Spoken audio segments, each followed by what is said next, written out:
Dobro jutro svima. Kako ste? Nadam se da ste dobro i spremni za novi radni dan.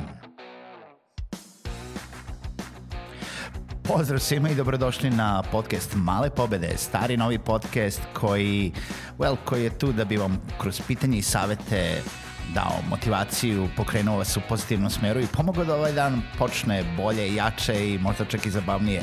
Moje ime je Željko Crnjaković.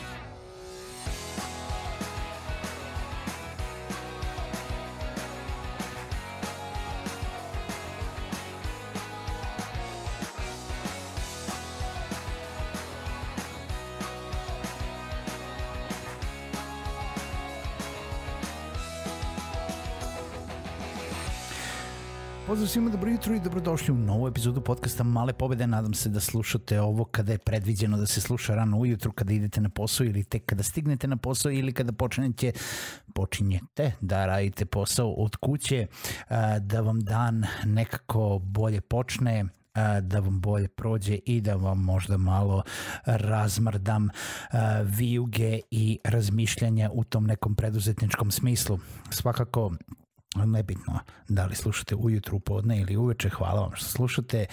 Poslušajte druge epizode, posjetite sajt malepobede.rs, prijavite se na newsletter i naravno podržite podcast putem Patreona www.patreon.com/Male pobede. Danas hoću da pričam sa vama zašto su neke cene nekih proizvoda, nekih usluga tako skupe.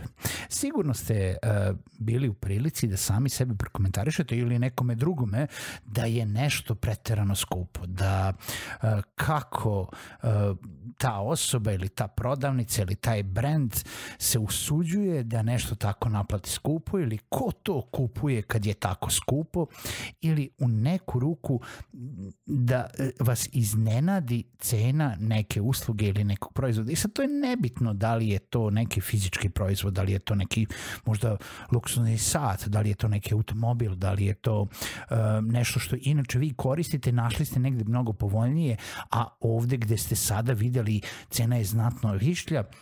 Da li je to neka usluga, da li je to, edukacija, da li je to konferencija, da li je to kozmetika, da li je to gadget, da li je to animirani video, šta god to bilo, sigurno ste se oko nečega nekada iznenadili. I sad, zapravo, ukoliko jeste jedan od istih tih preduzetnika i imate svoje usluge ili proizvode, znate kako formirate usluge i proizvode, to jest cene tih usluga i proizvoda. Formirate ih tako što pogledate cene na tržištu, pogledate koliko vas košta produkcija, koliko vas košta vaše vreme, za koliko vam se isplati da radite zapravo i onda odlučite i nekako formirate tu cenu. I ukoliko želite da budete tržišno konkurentni, ponekad će vam se ta cena svidjeti, ponekad će biti tu na toj nekoj ivici gde ste zadovoljni dok ne poboljšate vaš proizvod ili uslugu i ne možete da naplatite više ili dok ne nađete nešto drugo što ćete da prodajete, naravno. Ali opet se dešava da neko odskače i da vas neko iznenadi i dešava se da vam neko dođe i kaže kako je kod tebe tako, a kod njega tako skupo. Pa sad ću da vam otkrijem jednu tajnu. Mislim, razlog zašto su neke cene skupe, to jest zašto neki proizvodi ili neke usluge imaju višlju cenu nego što bi vi možda želeli ili iznenadili se, ili zašto ih imaju? Pa zašto? Zato što imaju kome da prodaju. Oni imaju svoje tržište. To ne mora biti vaše tržište, to ne morate biti vi. To šta više, ukoliko ste se tako jako iznenadili, ukoliko ste tako jako revoltirani oko te cene, to skoro sigurno niste vi za tu uslugu ili taj proizvod. Ali verujte mi, ukoliko ta firma, mala radnja, brand, preduzetnik, usluga, proizvod, šta god to bilo, postoji. I postoji već jedno vreme. Znači nije juče Pera otvorio neku prodavnicu na ćošku pa je sad lupio neke cene nečega što se kod nas nikada nije pojavljivalo i zatvorio za mesec dana, onda znamo da mu ne ide. Jel da? Nego ako ta neka prodavnica postoji ili usluga postoji i postoji jednostavno, onda neko to kupuje po tim cenama. To je jednostavno tako. Možemo mi svi da kažemo da recimo, ne znam, kutija šibica košta 2 dinara ili 10 dinara ili 5 dinara, ne znam, ne sjećam se kad sam kupio šibice, ali nebitno, nije neka cena.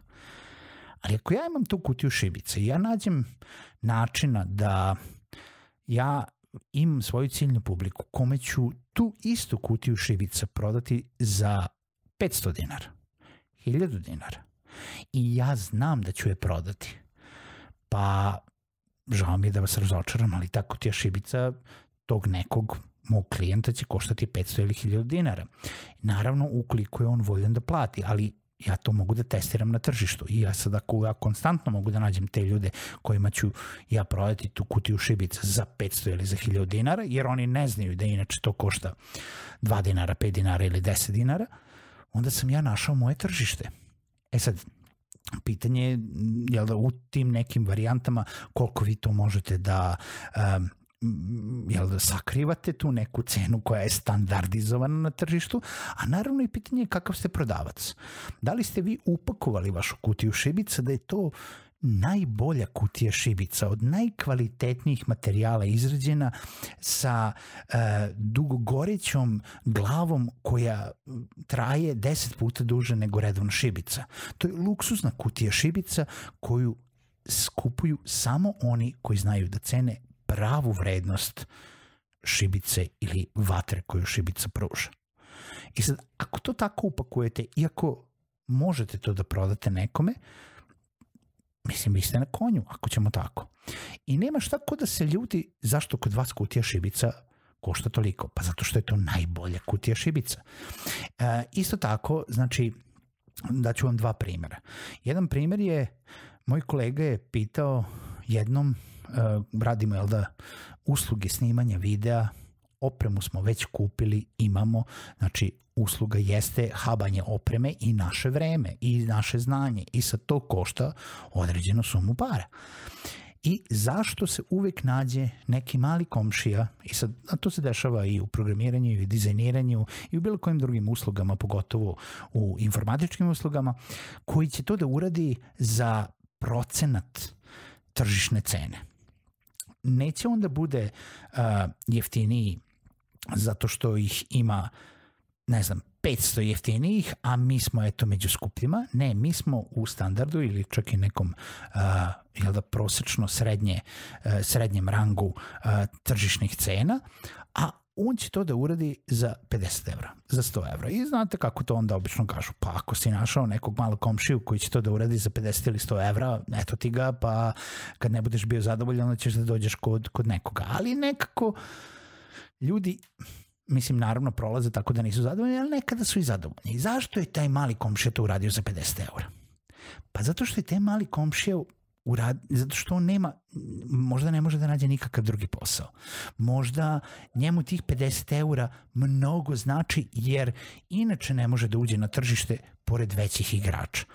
Možda nema toliko opreme, ali eto, potrudit će se, grebaće na sve moguće načine i to neće izgledati kao da je napravio neko po tržišnoj ceni, ali će izgledati dovoljno dobro ili dovoljno dobro za klijenta koji ne zna kako to zapravo može da izgleda i bit će koliko toliko zadovoljan. Prevashodno bit će zadovoljan zato što je uštedeo para.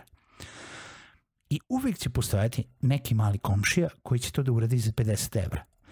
Zato što jednostavno, mislim, pitanje je bilo zašto i on ne naplati tržišnu cenu, pa onda svi imamo tržišnu cenu i onda ne mogu da obaraju cenu. Pa zato što on ne može da uđe na tržište. Njemu tih 50 evra mnogo znači. On nema drugih troškova, on nema drugih plata, on nema radnika, on nema možda opreme. On, eto, probija se i kao mladom nekome ko možda nema porodicu, njemu je tih 50 evra dovoljno. Jednog dana i on će podići cenu na neku tržišnu cenu. Drugi primjer koji sam teo brzo da pomenem jeste nešto totalno drugo. Jeste, na primjer, kozmetika, gde vi imate apsurdne, nisu apsurdne, to su realne cene, jel da, tržišne cene, gde imate klasično, ne znam, šminkanje, lakiranje, imate čupanje, depilaciju ovako, onako, imate tetoviranje, imate, i to sve može da ide od nekih par hiljada dinara do nekoliko stotina eura. I onda se postavlja pitanje ko troši nekoliko stotina eura na kozmetiku? Pa ima ljudi koji troše. Ima ljudi koji troše na najskuplje moguće aranžmane na letovanje. Ima ljudi koji troše na najskuplja moguće kola. Ako ste primetili, najskuplje aranžmane za letovanje, najskuplja kozmetika, najskuplje kola prva se prodaju. Zapravo, u našem društvu ima mnogo više ljudi koji imaju para nego onih, u stvari ne, pogrešno sam to rekao. Ima ljudi koji imaju mnogo više para nego što vi mislite. I ima tih ljudi u našem društvu, nisu većina. Ima ih više nego što mislite. I samo treba da nađete način kako da vaše usluge upakujete u takav način da nađete vašu ciljnu publiku. Nebitno koja je to, da li je to, ne znam, niži platni razred, srednji platni razred ili viši platni razred, gde ćete moći da prodajete u kontinuitetu, jer nije poenta prodati jednom skupo, nego je poenta ostati na tržištu, pa makar se zadržali u srednjem ili nižem platnom razredu, ako možete da prodate dovoljnu količinu da vi na kraju dana budete zadovoljni. Ali nemojte se nikad zavaravati da cene na tržištu se formiraju tako što postoji ili ne postoji tržište za to. Naravno i veliki igrači utiču na cene na tržištu, ali pitanje je vaš proizvod, vaša usluga ili vaš brend, koliko je rasprostranjen i koliko vi to dobro prodate i upakujete kao unikatan proizvod ili uslugu koju onda možete da kažete da košta, koliko ste vi smislili da košta. Koliko koštaju vaše usluge i koliko ste se zadnji put iznenadili da li je nešto skupo ili nije. Čujemo se u narednoj epizodi podcasta Male pobede.